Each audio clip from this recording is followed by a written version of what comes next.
função do Espírito Santo? Isso, muito bem, ensinar e lembrar, essa é a função do Espírito Santo. E se você for analisar muito bem o que está acontecendo, onde a gente voltou? Olha onde a gente foi parar. A gente foi voltar lá onde era a ideia de sacrifício. Tenta pegar essa volta, Pai, que eu estou dando. O Espírito Santo foi dado ali, ó, essa mensagem aqui, ó, João 14:26, tá vendo? Isso aqui em João, Carla, foi Jesus, depois da vinda de Jesus. Então ele está anunciando que quando ele estava prestes a morrer, isso foi desses dias, há 2000 anos atrás, tá? Então, ele está falando no Novo Testamento, ó, eu morrerei e ressuscitarei, mas fique tranquilo, mas aquele Consolador, o Espírito Santo, o Pai que enviará em meu nome, esse vos ensinará todas as coisas e vos fará lembrar tudo que vos tenha dito. Por quê? Nesse momento, São Reinaldo, o pessoal, os discípulos de Jesus, eles estavam preocupados, tristes, mas o Senhor está falando de morte, o Senhor vai morrer, e aí o Senhor vai morrer, mas vai ressuscitar, que legal, mas o Senhor vai para o céu, e a gente? Não, fica tranquilo, eu vou mandar o Consolador, o Espírito Santo, é por isso que é o Consolador. Enquanto a gente não está, mas não estamos vendo aos olhos Jesus Cristo, Ele não está mais em carne viva aqui agora com a gente, mas Ele está onde agora, Jesus? Isso, mas além do céu, muito bem, onde Ele está? Ele está onde? Com a gente, através do Espírito Santo. Então agora Jesus está na gente, Ele faz morada na gente. Então Ele promete esse Consolador, não, fique tranquilo que eu vou estar com vocês até a consumação dos séculos. E esse é o projeto de Jesus, sempre Deus estar com o homem. Lembra desse projeto, quando Ele criou Deus, o homem, a sua imagem e semelhança, ele falava, e Adão, como estás? E diz que Jesus visitava o homem na virada do dia, e ele ia conversar, bater um papo, e esse é o projeto de Deus, ter um relacionamento íntimo com o homem, pois essa é a vida eterna, que te conheçam como o único Deus verdadeiro e a Jesus Cristo, a quem enviaste. Isso é o projeto para o homem, viver com Deus. Você não tem mais nada de projeto a não ser isso. Você tem outras inclinações, Deus dá outros desejos no seu coração, sonhos, um desejo de ser mãe, um desejo de viajar, de trabalhar com alguma coisa, para que nesse processo, nesse desejo, você encontre Jesus. Você pode encontrar Jesus através do seu trabalho, você pode encontrar Jesus ali através da experiência de ser mãe, de ser pai, de ser avô, de ser avó. Tudo isso você pode e deve encontrar Jesus. É que muitas vezes a gente se afasta disso, né? A gente lê pouca Bíblia, a gente vai para a igreja quando dá, igual a pregação dessa noite vai falar sobre isso. A importância da gente resolver pequenos problemas. A gente vai, deixando, hoje eu não leio a Bíblia, é um probleminha. Amanhã eu não vou ler a Bíblia, já começa a ser um problemão. Aí eu já não leio a Bíblia e já dou uma patada no meu marido, já dou uma patada na minha... já começa... Aí você já não começa a ter autocontrole, aí você já começa um problema, meio problemão, aí quando você vai ver, você já se perdeu tudo na vida, por causa de um probleminha. Então, a gente tem que ver Jesus em tudo. Então, o Consolador, ele tem essa função de nos fazer lembrar, eu tenho que pegar esse probleminha e tenho que apontar para Jesus. Eu tenho que pegar essa vida minha e apontar para Jesus. E quem vai ajudar a gente a ter essa visão é o Espírito Santo. Quem vai nos ajudar a gente lembrar o que a gente tem que fazer, porque a gente está num corpo pecaminoso, e muitas vezes a inclinação do corpo é para o pecado. Quem vai fazer? Falar, isso aqui é morte, aparentemente está gostoso, aparentemente está legal, mas é uma cilada. Assim como diz a Bíblia, ele seduz. Então, isso é o Espírito Santo que nos ajuda. Poxa, não, isso aqui com toda a vida, entretanto, não vai ser bom para mim. E a ideia, aí pai, o que eu estou querendo dizer? Isso foi agora, quando Jesus estava para morrer e ressuscitar. Só que onde veio essa ideia de Jesus do Espírito Santo? A gente fala Pentecoste, né? Pentecoste foi a vinda do Espírito Santo e tal. Pentecoste foi só um evento de Pedro falar através do poder do Espírito Santo, com o objetivo naquele momento de disseminar o Evangelho e de falar em línguas. Mas de onde vem a história da vinda do Espírito Santo? Onde começa isso?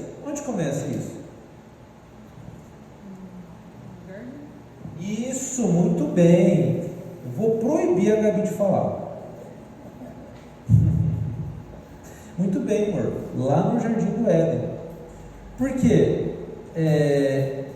A ideia de sacrifício é de Deus. Lembra conforme o irmão Adelso leu? O que o irmão Adelso leu? Não era para vestir com palha. Isso, menos a Gabi. O que o irmão Adelso leu na semana passada? O que aconteceu no Jardim do Éden após o pecado? Isso, aí o que Deus fala? Após a separação você tem que fazer o quê? Isso, morte, sangue, através de como? Que Jesus fala? O couro, muito bem. Aí o que Deus fala no versículo? A Gabi eu sei que sabe, beleza. Qual o versículo que fala isso? Gênesis 3:21. O que fala nesse versículo? Oi? Não, esse é 3:15.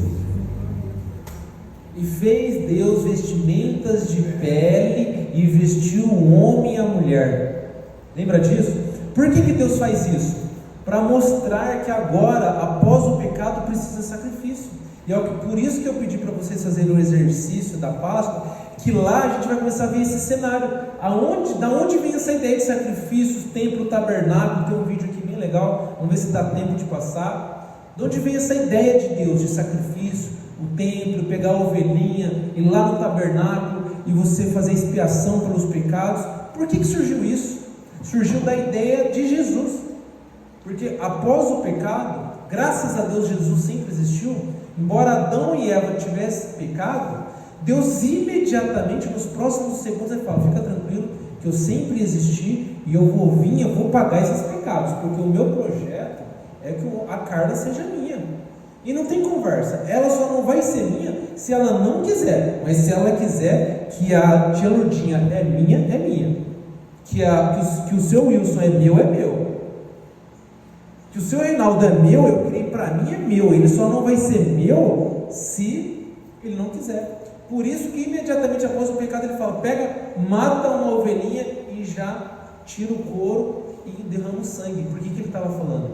Eu virei e derramarei o meu sangue para pagar esse pecado. Então tem tudo a ver. Está vendo como que está a vinda do Espírito Santo, Pai? Ela está atrelada lá no começo, no início dos primórdios dos acontecimentos. Tudo é interligado.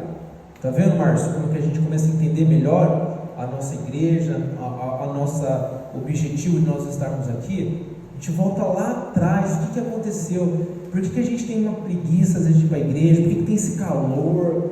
Por que acontece problema? Por que dói aqui, dói lá?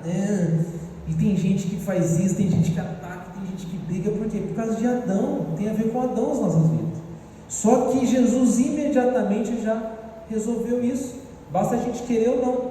E para esse sacrifício ser justo, ele acontecer nas nossas vidas, o que a gente precisa fazer? Obedecer. Onde fala isso? O que a gente precisa antes de obedecer? A gente precisa ter a disposição de crer também e de confessar. Deus, ele atua, ele se manifesta quando a gente confessa. E quando a gente obedece, quando a gente aprende da palavra dele. Assim como ele diz: aquele que tem os meus mandamentos e os guarda é este que me ama, e aquele que me ama eu também o amarei e me manifestarei a ele. Você quer que Jesus, você tenha essa função de estar com Jesus? É amar a palavra dele. Por isso que isso daqui é reflexo de amor. Você vai lá e escreve, é uma igreja tentando encorajar você a amar a Deus. E aí pega no trampo. Você vê o irmão Adelso, eu nem preciso falar nada do irmão Adelso. Irmão, lê isso aqui para mim, vê que se ficou bom. Eu nem pedi nada para ele, vai lá e já mostra para mim. Fiz uma meditação. Irmão Adelso já está, essa semana, domingo, vai entrar uma meditação do irmão Adelso. Do irmão Adelso. Quem diria? E daqui uns dias o meu pai e a minha mãe vai me apresentar quarta-feira um estudo que eles estão lendo, que pode ser uma futura meditação. Ficava só o pastor ia fazer a meditação. Aí já foi para agora, irmão Deus. Aí isso daí vai pegando um tranco. Daqui a pouco a Carla está aí, ó, ajudando alguém, ajudando a tia Lurdinha, pregando para as mulheres, ensinando, fazendo meditação, assim como a Gabi, a tia Lurdinha, a Clarice já fizeram, levaram ensino para as mulheres. Então a gente vai avançando na vida, Deus vai se manifestando nesse trabalho, assim como foi na minha vida. Eu entrei na igreja sem saber nada e fui. Entrei na igreja depois do tio Lurdinha, da tia Lurdinha, do tio Doni, que já estavam aqui mais de 50 anos, uns 30 anos. E aí Deus vai nos capacitando, vai nos ajudando, e Deus vai se manifestando através do Espírito Santo. Então essa ideia de sacrifício é de Deus, é lá que começou. E por que teve outras coisas? Os outros povos idolatravam.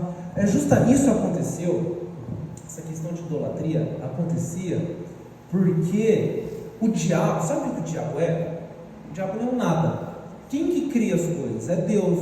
Criou Deus os céus e a terra, e disse Deus, faça, haja. Criou Deus o homem, imagem e semelhança. O diabo ele não cria nada, ele não é um criador, ele é um falsificador, ele é um copiador para destruir o original. Ele quer tentar destruir, ele não tem originalidade. O diabo ele é um copiador, então ele copia tudo. Então ele já começa a ver, opa, está tendo aqui um plano, eu achei que eu ia destruir a humanidade, mas Deus já deu um plano, um negócio de sacrifício aqui, está apontando alguma coisa.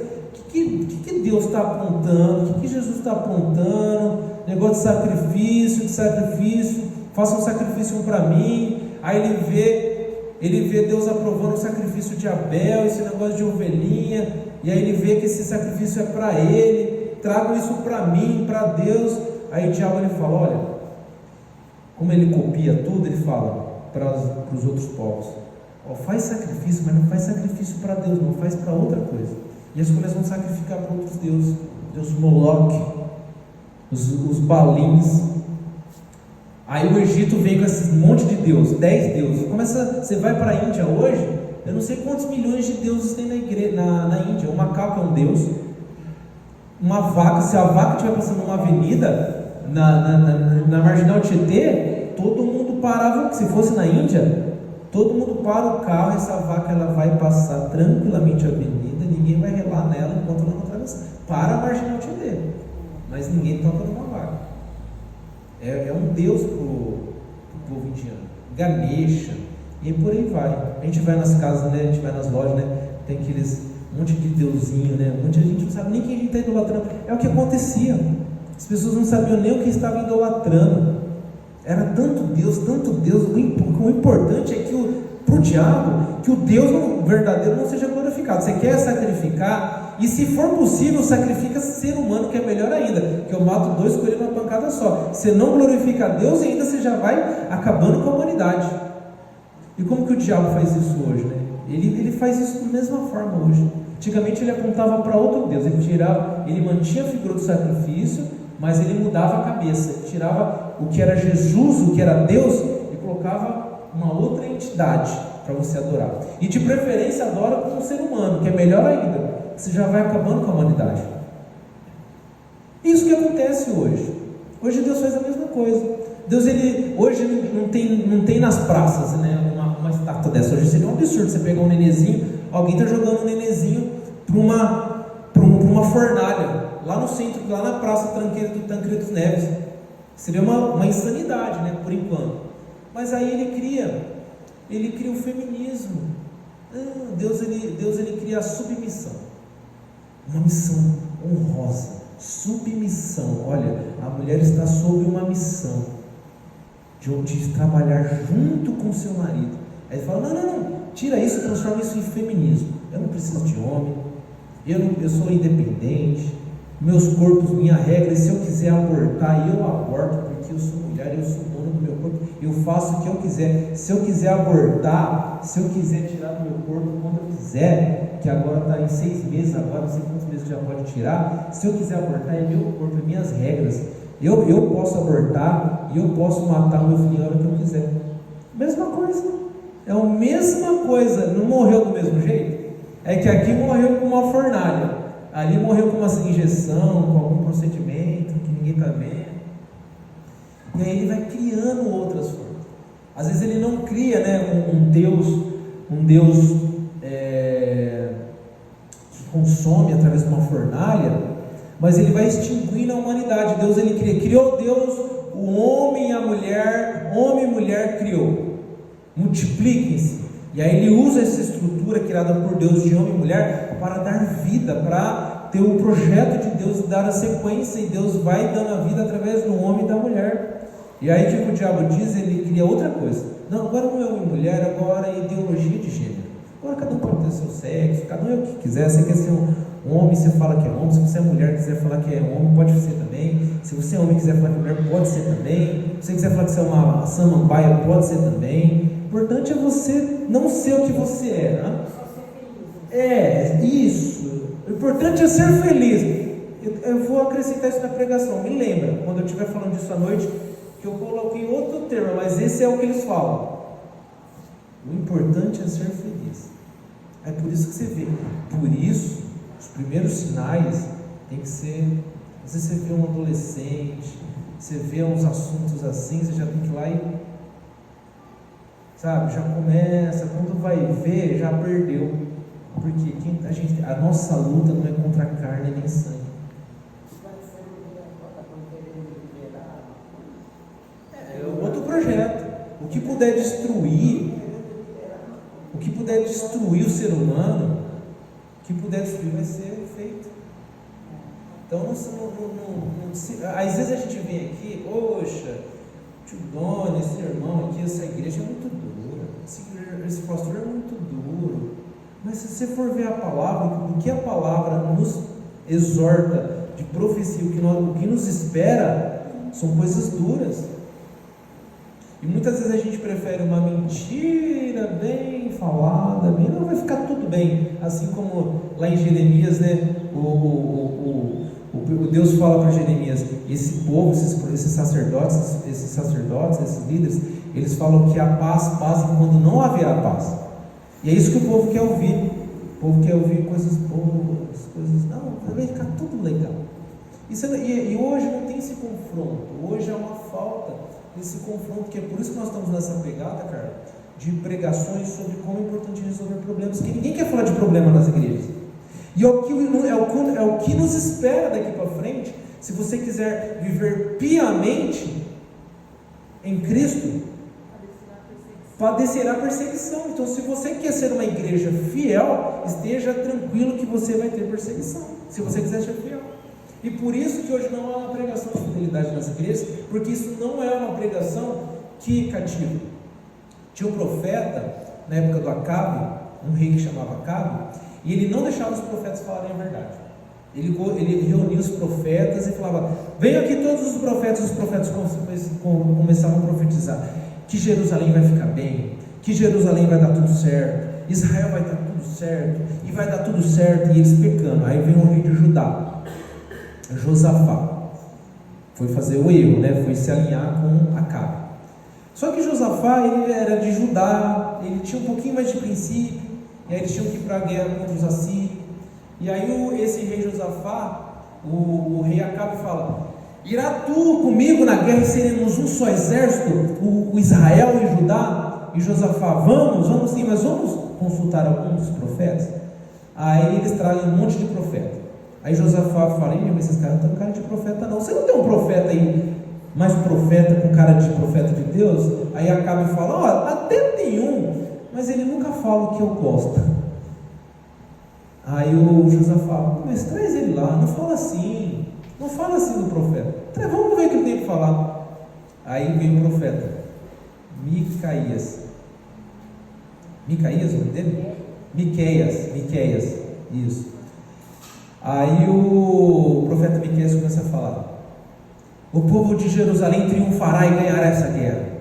Aí os reis falam: é verdade isso mesmo? Tem certeza que é isso? Aí ele começa a falar: vi Jerusalém toda caída no chão, toda sitiada, todos os soldados mortos, e todo mundo morrendo, e todo mundo sofrendo nessa guerra. Aí nesse momento O cara dá um tapa na cara. O que é isso, cara? Para de falar isso, rapaz. Que negócio é esse? Você está profetizando que a gente vai morrer? Você está profetizando que a gente vai cair? Que negócio é esse? Aí o rei Acabe fala: tá vendo? Tá vendo? Só falam que é mal contra mim. Só falam que não presta. Eu falei que esse cara não prestava. Esse cara só fala que é ruim. O que aconteceu? Eles foram para a guerra, trancaram o profeta. E ainda o cara, ele falou assim: quando eu voltar, prenda ele na prisão, com pão e água. E quando eu voltar, eu vou resolver o que eu vou ter que fazer com esse cara aqui. Aí ele falou assim, aí o profeta diz assim: se você voltar, não foi Deus que falou através de mim. Falou para o profeta, falou para o rei Acabe. Aí vai os dois na guerra. E era um rei tão... Micaías, tá certo? Micaías é o profeta menor. Micaías. Aí o Márcio, o cara tão sem vergonha, esse rei Acabe, que ele fala assim: ó rei Josafá, vai você vestido de vestes reais, para a gente fazer um plano, para o pessoal, né, a gente enganar os outros. Na Bíblia não diz, né, mas você já viu que é um princípio que ele era medroso. Ele queria que o cara que fosse vestido de rei, o rei que ele chamou, fosse vestido de rei, e ele ia ser vestido de soldado, para ele sumir no meio do povo, porque acho que ele já pensava: vai que esse profeta está certo, eu não vou vestido de rei não, já não tinha confiança nele. E aí o Josafá se vestiu de rei de Jerusalém. Aí o pessoal começou a perseguir o Josafá. Aí o pessoal, ele começou a gritar para Deus: Deus me livra, me livra, me livra, me livra. Aí no grito dele, os soldados adversários perceberam que ele não era o rei Acabe. Aí deixaram ele livre. Aí a Bíblia narra isso em Crônicas, 2 Crônicas, capítulo 17, tá? Eles pegaram, e a Bíblia narra que um soldado, num acaso, pegou uma flecha. A Bíblia diz assim: e um soldado, por acaso, existe essa palavra, por acaso, soltou uma flecha ao ar, e essa flecha penetrou entre as armaduras do rei Acabe e o feriu, e ele morreu. Então, quando Deus tem que agir, ele vai agir. Não adianta você programar, não adianta você fugir. Cara, uma flecha, o cara tirou uma flecha no acaso, escapou a flecha do arco dele, foi lá, puf, entra a armadura, feriu o rei Acabe. Então, tem hora que a gente tem que ouvir a palavra de Deus com alegria. Por mais que essa palavra, ela não seja uma palavra que vai nos agradar, mas é a palavra de Deus que vai nos livrar da morte. E o diabo, ele usa essas artimanhas, ele usa outras criações, ele usa outras coisas, para que muitas vezes vai nos livrar da morte. A gente não tem coragem muitas vezes de falar: irmão, deixa disso, isso é do diabo. Irmão, deixa disso. O diabo fala: não, o importante é você ser feliz, o importante é eu vou para a igreja quando der, o importante é eu ser feliz. A Bíblia fala: resolva os seus problemas, você é o dono da sua vida, é você. Cada um que resolve o seu problema, a gente coloca a culpa no outro, e aí a gente vai tocando a vida assim, vai tocando a vida como se nada tivesse acontecido, fazendo o que o diabo gosta. Então é importante a gente entender que Deus é criador e a gente tem que obedecer a palavra dele. É assim que ele se manifesta, na obediência da palavra dele. E a gente tem que, e Deus, ele fala, ele trata muito bem isso. No próprio livro da lei ele fala: se você vê alguém sacrificando a Moloque, a outro Deus, pega essas pessoas, leva para fora do acampamento e... o quê? Apedreja, elimina esse tipo de pensamento aqui. E ele fala assim também, cara: se você vê alguém oferecendo a Deus, a outros deuses, se você não falou, apedreja esse que não falou também. Por isso, Márcio, por isso, irmão Deus, é importante nós tratarmos. Por isso tem que chegar às vezes no irmão: olha, eu queria só falar com você, tenho visto isso, eu acho que isso não vai ser bom para você. Existe a figura do atalaia, é o cara que fala. Se alguma coisa ruim está acontecendo, você fala. Se essa pessoa assumir e confessar, ganhou, irmão. Se essa pessoa não quiser ouvir você, o sangue dessa pessoa não recairá sobre você. A gente viu essa semana durante a meditação. Agora, você vendo, você sabendo que as coisas estão ruins, você não está falando, Deus vai requerer o sangue daquela pessoa de você.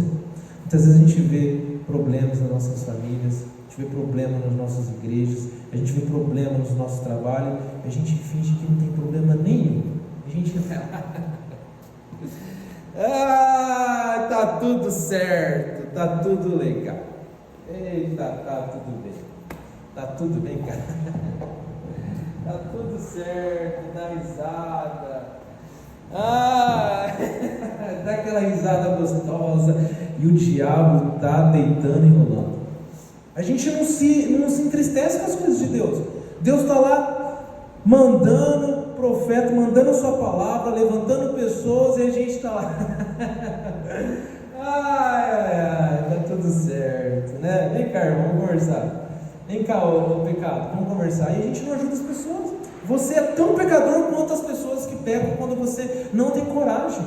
A Bíblia diz, o Paulo diz para Timóteo, que assim como nós fizemos com imposição de mão, que você não tenha um espírito covarde.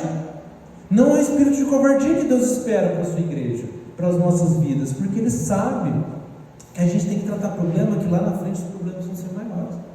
Será que nós teríamos a coragem de ser um apóstolo Paulo? Ou o apóstolo Pedro? Não me crucifica de ponta cabeça, porque igual Jesus, não, eu não sou digno, vai, crucifica, mas já me vira de ponta cabeça. Será que a gente tem coragem de fazer isso por Jesus hoje? A gente não tem coragem de conversar com o filho, com um amigo, com um irmão, não é verdade? Às vezes a gente não tem coragem de enfrentar uma decisão nas nossas vidas. Não, velho, esse menino que veio aqui, ele falou assim, quando ele se converteu, ele disse, a primeira coisa que eu tratei, Will, foi cancelar um contrato de 50 mil reais. Ele tinha um contrato de 50 mil reais todo mês. Ele falou, a primeira coisa que eu fiz é cancelar esse contrato, porque ele falou assim, que era um contrato que ele sabia que por trás da outra empresa tinha coisas erradas. Ele falou que ele se converteu, as pessoas falaram, calma, você tem certeza? Eu não tenho certeza. Diz que ele cancelou um contrato de 50 mil, deu 2-3 dias, ele fechou um contrato de 4 milhões no Rio de Janeiro.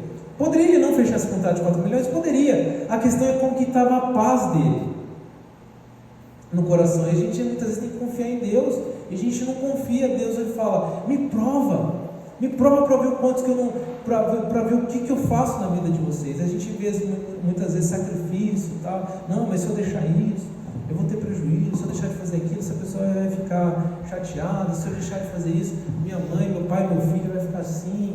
E a gente às vezes não quer agradar todo mundo, menos a Jesus Cristo. Maldito o homem que confia no outro homem e se aparta de Jesus. Então a gente tem que tomar cuidado com isso, porque isso são artimanhas do diabo. O diabo, ele vai colocando outras coisas nas nossas vidas, outros deuses, e isso daí vem de uma forma sutil às vezes. É o que a gente vai pregar hoje à noite, é o estudo dessa noite. Então, o inimigo, ele não cria nada, ele se apropria. Eu coloquei até uns exemplos. O arco-íris, a ideologia de gênero, conforme eu disse hoje, não tem mais homem e mulher. Deus criou homem e mulher para multiplicar, para produzir vida. Aí ele fala, não, agora é a ideologia de gênero, é importante que você seja feliz. Qual que é o símbolo disso? Arco-íris. Então a ideia de sacrifício, ela começou aqui. O Espírito Santo, Pai, que nós vamos entender qual que é o processo. Agora a gente vai continuar o processo. O Espírito Santo, ele começa, antes não precisava do Espírito Santo, porque Deus já estava ali com o homem, já estava tete a tete com o homem. O homem pecou, o que acontece? Ele se afasta de Deus, e aí ele já começa a já construir a história, o caminho da vinda desse Espírito Santo, que é o que nós lemos em João 14, e o Espírito Santo nos fala lembrar. Nós estamos com o Espírito Santo hoje, mas esse Espírito Santo, ele foi anunciado lá atrás, assim como o homem pecou, nos segundos próximos. Ele já foi anunciado o Espírito Santo. Vocês estão entendendo por que o Espírito Santo menos a Gabi? Por que o Espírito Santo foi anunciado através de um sacrifício, através de cordeiro? Por que será? Por que o Espírito Santo está lá naquele cordeirinho que morreu lá no Jardim do Éden? Quando ele diz, fez Deus um homem em vestimenta de pele. Me mostra o Espírito Santo aí, Carla. Por que o Espírito Santo estava nesse ambiente aí? Qualquer um agora pode falar. Por que você acha que o Espírito Santo ele estava lá? já apontava a Jesus. Deus já tinha um propósito na vida de Jesus. Exatamente isso. É isso aí, já apontava a Jesus.